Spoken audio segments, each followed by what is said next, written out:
Moi, je m'appelle Pauline et j'ai 20 ans. Et en ce moment, je suis étudiante dans une école dans la petite ville d'Angers.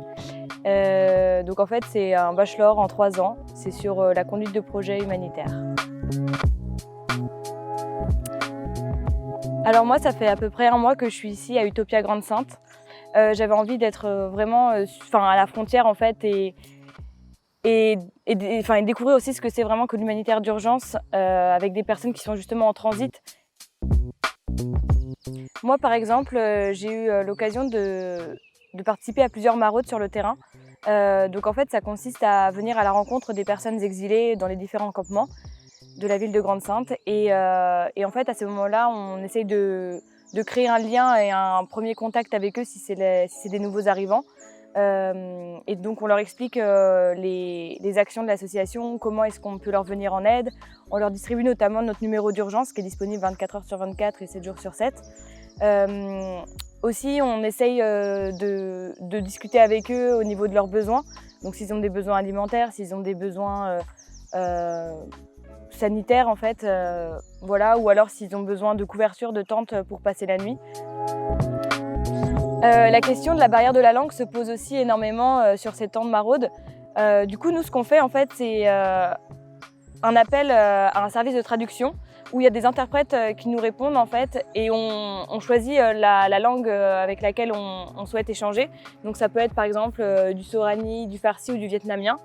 Et du coup, le traducteur qui sera avec nous au bout du fil va nous permettre de pouvoir arriver à une discussion avec l'exilé, où du coup on va arriver dans une dynamique d'échange avec 3 personnes, on va dire. Et voilà, en fait on peut lui poser des questions que l'interprète va retransmettre à l'exilé dans sa langue et vice versa en fait. Et ça nous permet justement de donner des informations essentielles, comme par exemple la prévention sur le passage en bateau ou alors sur la traversée en camion. Alors si je devais choisir un bon souvenir, je dirais que c'était un temps avec un exilé où on s'est mis en fait à écouter de la musique française et la musique de son pays d'origine et où on a commencé à danser dessus et à rigoler. Et franchement, ça faisait du bien en fait de relâcher un peu toute cette pression qu'il y a autour de cette jungle justement et autour des personnes exilées et des bénévoles des associations.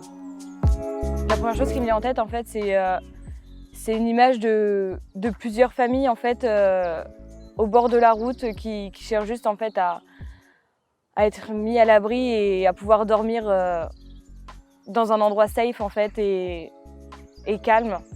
Et en fait, c'est aussi là où on se rend compte que des fois on n'a pas toutes les clés en main pour pouvoir réussir ce travail-là, parce qu'on nous les laisse pas en fait aussi en main.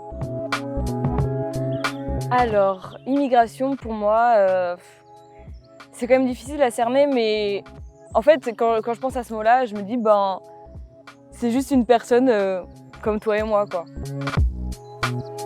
Rien ne vaut une bonne fondue savoyarde. Du coup, je vais parler, je pense, du dernier livre que j'ai lu qui s'appelle Écologie sans transition. Et c'est le collectif Écolo de Paris qui l'a écrit suite aux premières manifestations pour le climat en 2018. Samedi dernier, on est tous allés à une commémoration en mémoire d'une personne exilée qui est décédée dans un camion. Et à ce moment-là, en fait, il y a une personne qui a pris la parole pour dire qu'en fait, on faisait partie du bon côté de l'histoire. Et je peux dire en fait que c'est aussi ce que je ressens.